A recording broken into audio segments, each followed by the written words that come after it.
जय श्री कृष्णा प्रिय दर्शकों, भाई और बहनों, अस्ट्रो चर्चा में आपका स्वागत है। मेरा आपको सादर नमस्कार। आज के वीडियो में जो तुला लग्न के व्यक्ति हैं उनका मई माह कैसा गुजरेगा उस पर एक संक्षिप्त पर चर्चा करेंगे।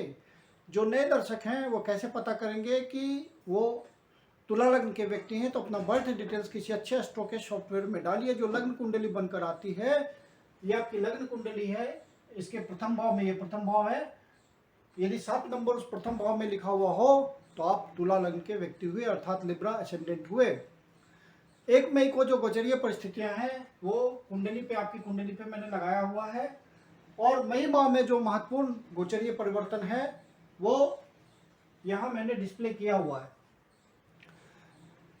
जब भी कोई ग्रह राशि परिवर्तन करता है तो अपना विशेष रिजल्ट देने के लिए इच्छुक होता है, और आपका कोई सूटेबल महादशा, अंतर्दशा, प्रतंत्र दशा चल रही हो ओरिजिनल नेटल चार्ट में, और अन्य ग्रहों का सहयोग हो, गोचर उसको टैली कर देता है, तो आपको रिजल्ट का अनुभव हो जाता है। बात करते हैं हम आपके लग्नेश की। आपके लग्नेश शुक्र महाराज छठे भाव पे गोचर कर रहे हैं, लेकिन उच्च के गोचर कर रहे हैं, और साथ में गुरु महाराज भी छठे भाव पे ही गोचर कर रहे हैं। तो दो शुभ ग्रहों का छठे भाव पे गोचर होने के बावजूद रिजल्ट खराब नहीं होगा। गुरु धन के कारक हैं और धन वृद्धि में सहायक होते हैं। शुक्र आपके लग्नेश हैं तो रिजल्ट अच्छा आएगा, धन की व्यवस्था होते रहेगी, आप प्रयास करते रहेंगे, कर्म करते रहेंगे तो रेगुलर इनकम की व्यवस्था होते रहेगी। गुरु महाराज और शुक्र महाराज का साथ गोचर करना छठे भाव पे आपके लिए अच्छा होगा। फिर आप देखेंगे कि शुक्र आपके अष्टम भाव के स्वामी हैं और लग्नेश हैं, तो लग्नेश होने के कारण तो उनको अच्छा रिजल्ट देना ही है। अष्टमेश हो गए हैं तो अष्टमेश होने के बावजूद वो अच्छा रिजल्ट देंगे, क्योंकि यहाँ पे विपरीत राजयोग बन रहा है। अष्टम भाव के मालिक छठे भाव में गोचर कर रहे हैं, तो रिजल्ट थोड़े आपके प्रयासों के बाद आपको अचीवमेंट मिलेगा।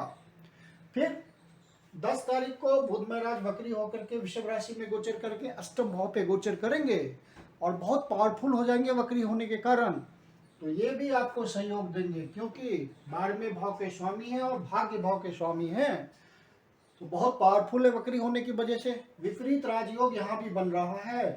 12वें भाव के स्वामी अष्टम भाव में गोचर कर रहे हैं, 12वें भाव का संबंध अष्टम भाव से है, तो अचानक से आपको रिजल्ट मिलेंगे और आपको जिसका अनुमान नहीं होगा वो शुभ रिजल्ट आपको मिलेगा अचानक से, क्योंकि बुध महाराज तीव्रता से रिजल्ट देते हैं और जल्दी रिजल्ट देते हैं। यंग ग्रह है, युवा ग्रह की श्रेणी में है, राजकुमार कहा जाता है बुध को, काफ़ी एनर्जेटिक ग्रह है और अकेले गोचर कर रहे हैं, तो और वक्री अवस्था में, तो इनका रिजल्ट तीव्रता से आप महसूस करेंगे। यदि आपके नटल चार्ट में कोई फेवरेबल परिस्थिति होगी तो आपको बुध महाराज का रिजल्ट हो जाएगा।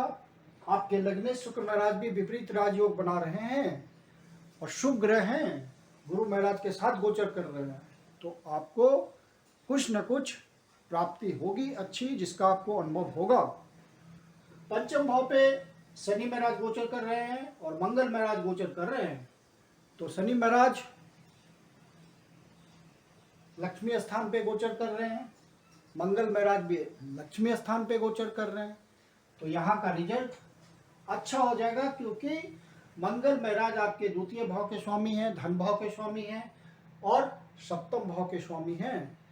तो पंचम भाव पे, जो कि आपका बुद्धि, विवेक, प्लानिंग, संतान, आपके फन एंड एंटरटेनमेंट, आपका कोई विशेष टैलेंट, पूर्व पुण्याज, इन सब बातों का भाव होता है, तो यहाँ से अच्छा रिजल्ट मिलेगा, क्योंकि शनि महाराज अपनी मूल त्रिकोण राशि में गोचर कर रहे हैं, तो वहाँ का रिजल्ट अच्छा देंगे ये।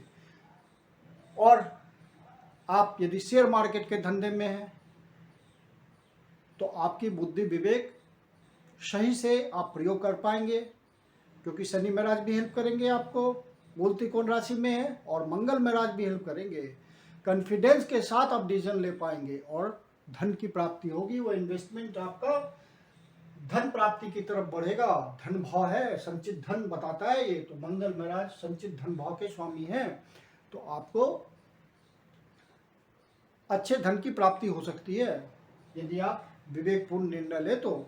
और उससे भी बड़ी बात है कि शनि महाराज और मंगल महाराज आपके इच्छा पूर्ति के भाव को देख रहे हैं, रेगुलर इनकम के भाव को देख रहे हैं, तो आपको अच्छे फल मिलने हैं इन सब बातों से रिलेटेड। और सप्तम भाव के स्वामी हैं, तो ये आपके लव एंड रोमांस का भी घर होता है। तो जो आप वैवाहिक जीवन में हैं तो लाइफ पार्टनर के प्रति आपका लव एंड रोमांस बढ़ जाएगा। आप एक दूसरे के लिए फीलिंग्स महसूस करेंगे, ब्रीदिंग होगी अच्छी तरह से फीलिंग वाली। और यदि आप लव पार्टनर्स हैं, लव बर्ड्स हैं, तो एक दूसरे के प्रति प्यार मोहब्बत बढ़ेगा, क्योंकि पंचम भाव फीलिंग्स का भाव होता है। तो आपका एक दूसरे के प्रति जो डिवोशन है, फीलिंग्स है, वो बढ़ जाएगा और आप इस बात को महसूस करेंगे। लेकिन जब 17 मई को मंगल महाराज यहाँ से निकल करके आपके छठे भाव पे गोचर करेंगे, तो फिर परिस्थितियाँ विपरीत होंगी। वहाँ आपको ध्यान रखना है, क्योंकि वहाँ पे सप्तम भाव से द्वादश भाव में मंगल महाराज गोचर कर रहे होंगे।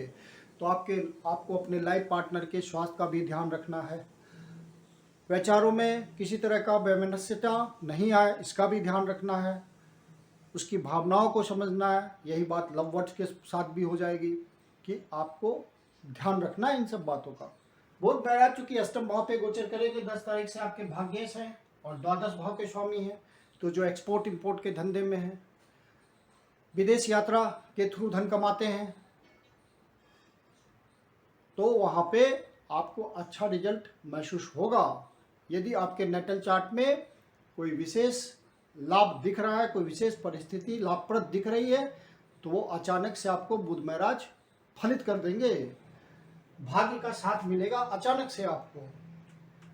10 मई से पहले पहले जब तक बुध महाराज वक्री नहीं होते तो भाग्य धीमा रहेगा, भाग्य का पूरा साथ नहीं मिलेगा। लेकिन 10 मई से जैसे ही बुध महाराज वक्री होंगे तो पावरफुल हो जाएंगे। लेकिन आपको अपने स्वास्थ्य का ध्यान रखना है, क्योंकि वक्री ग्रह स्वास्थ्य संबंधी परेशानी देते हैं। तो बुध आपके स्किन डिजीज के कारक हैं, तो आपको ध्यान रखना है। बुध महाराज ENT का, आई नोज थ्रोट का कोई प्रॉब्लम आपको दे सकते हैं, तो वहाँ आपको ध्यान रखना है। तो स्वास्थ्य संबंधी आप परेशानी से मुक्त रहिएगा। ज्योतिष आपको सावधान करता है। अब मेडिटेशन के थ्रू, मेडिकेशन के थ्रू, योगा के थ्रू, एक्सरसाइज के थ्रू आप अपने आप को फिट रखिए, फिर कोई समस्या नहीं आएगी। केतु महाराज भी 18 महीने के लिए आपके लग्न पे गोचर करेंगे और शुक्र के रिजल्ट को बढ़ाएंगे। जो किसी तरह की ऐसी सर्विस में है कि उनको रिसर्च वर्क से रिलेटेड है, या कोई डिटेक्टिव सर्विस में है, या कोई ऐसा प्रयास कर रहे हैं जहां आपको अचानक से रिजल्ट मिलना है, लंबे समय से प्रयास कर रहे हैं, तो वहां आपको रिजल्ट अचानक से मिलेगा। इस तरह की संभावना है। केस सॉल्व करने में आपको सफलता मिलेगी। आपको जो विशेष ध्यान रखना है वो ध्यान रखना है 10 से 15 तारीख का जो समय है वो ध्यान रखना है, क्योंकि वहाँ पे सप्तम भाव पे आपके सूर्य महाराज गोचर कर रहे हैं और 10 से 15 मई के बीच बिल्कुल क्लोज कंजंक्शन होगा डिग्री वाइज इनका। तो वहाँ पे राहु सूर्य पे ग्रहण की स्थिति ला देंगे, तो सूर्य एक प्रकार से निस्तेज हो जाएंगे। तो वहाँ पे आपको ध्यान रखना है, अपने आप को भीतर से मजबूती बनाए रखनी है, इंटरनली मजबूत रहना है। और चूंकि सप्तम भाव है, तो यदि आप बिजनेसमैन हैं, पब्लिक डीलिंग करते हैं, तो वहाँ बहुत ध्यान रखिएगा इस एक वीक का लगभग। यदि आप पार्टनरशिप में बिजनेस करते हैं तो पार्टनरशिप के टर्म एंड कंडीशन पे ध्यान रखिएगा। पार्टनरशिप में कोई डिफरेंसेज ना आए, इस बात का ध्यान रखिएगा। लाइफ पार्टनर के भी प्रति सचेत रहिएगा कि कोई आपसे गलती ना हो उद्विग्न में, जिसके कारण आपको कोई परेशानी हो, विचारों में भिन्नता आ जाए और वैमनस्य कलुषता बहुत बढ़ जाए।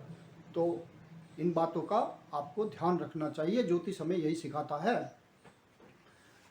फिर जब सूर्य महाराज यहाँ से निकल करके 15 तारीख को वृषभ राशि में आ जाएंगे तो आपको अच्छा ही फल देंगे, क्योंकि अष्टम भाव का एकादश भाव से संबंध बनेगा।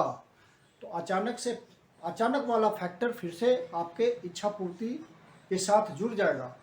तो यदि कोई विशेष इंडिकेशन होगा तो आपको उसका रिजल्ट अचानक से मिलेगा। बुध महाराज वक्री होकर पहले से अचानक से रिजल्ट दे रहे हैं। चंद्रमा आपके सप्तम भाव से गोचर प्रारंभ कर रहे हैं तो उनका रिजल्ट हर 2.25 दिन में बदल जाता है। तो शुरू का इंडिकेशन ये होता है कि चूंकि चंद्र महाराज सप्तम भाव से केंद्र से गोचर प्रारंभ कर रहे हैं तो रिजल्ट अच्छा आएगा, महीना अच्छा गुजरेगा। शनि महाराज के यहाँ पंचम भाव पे गोचर प्रारंभ करने के कारण जो भी घर से रहकर काम करते हैं, नेटवर्किंग का काम करते हैं, ऑनलाइन कोई काम करते हैं या घर से रह के अपना ऑफिस चलाते हैं तो उनको विशेष सफलता मिल सकती है धन कमाने में। शनि महाराज का सहयोग होगा और मंगल महाराज का भी सहयोग होगा। जो रियल इस्टेट के सेक्टर में हैं उसी से अर्न करते हैं, किसी भी प्रकार का रियल इस्टेट से संबंधित काम है उनका। जो पारिवारिक बिजनेस में लगे हुए लोग हैं, अपने माता पिता के व्यापार को आगे बढ़ाते हैं, उन्हीं के साथ अपना बिजनेस करते हैं रह करके उनके साथ, तो वहाँ उनको अपने बिजनेस को वृद्धि करने में सफलता मिलेगी। और जो इम्पोर्टेंट डिसीजंस हैं उसको 17 मई से पहले ले लेना अच्छा रहेगा, प्रायोरिटी देना अच्छा रहेगा, क्योंकि 17 मई को जब मंगल यहाँ चले आएंगे तो आपको अपने प्रोजेक्ट को आगे बढ़ाने में बहुत सारी समस्याओं का सामना करना पड़ सकता है। तो आप अपने डिसीजंस को 17 मई से पहले निष्पादित कर दें, एग्जीक्यूट कर दें उसको। राहु महाराज सप्तम भाव पे आ गए हैं, वहीं 18 महीने गोचर करेंगे तो आप यहाँ पे बहुत अलर्ट हो जाएंगे। अब 18 महीने के लिए जो पब्लिक इंटरेक्शन आप करते हैं, पब्लिक इंटरेक्शन में यदि आप लगे हुए हैं तो वहाँ आप बहुत ही सोच समझ के डिसीजन लेंगे। और आपको सावधान भी रहना है, क्योंकि राहु डायसी प्लैनेट है, किसी भी प्रकार से आपको छल सकता है, आपसे गलत डिसीजन करवा सकता है। तो आपको अब पब्लिक इंटरेक्शन में आपको बहुत ध्यान रखना है। कुल मिलाकर के 1-2 बातों का ध्यान रखते हुए मई माह आपका सुखद गुजर जाएगा। जो अशुभ तारीख है इस महीने की वो है 2 तारीख, 3 तारीख, 12 तारीख, 13 तारीख, 20 तारीख, 21 तारीख, 24 तारीख और 25 तारीख। ये डेट्स आपके लिए किसी शुभ कार्य को आरंभ करने के लिए निगेटिव हो सकते हैं, अतः इन डेट्स को अवॉइड कीजिए तो अच्छा रहेगा। मैं कुंदन शर्मा आप लोग का हार्दिक स्वागत करता हूँ। यदि आपके जीवन की कोई पर्सनल समस्या है जिसका समाधान हम आपसे चाहते हैं तो पर्सनल कंसल्टेशन ले सकते हैं। मेरी अपनी कंसल्टेशन शुल्क होती है। वीडियो के लास्ट में मेरा व्हाट्सएप नंबर दिया हुआ है, आप उस नंबर पे बुकिंग कर सकते हैं। धन्यवाद।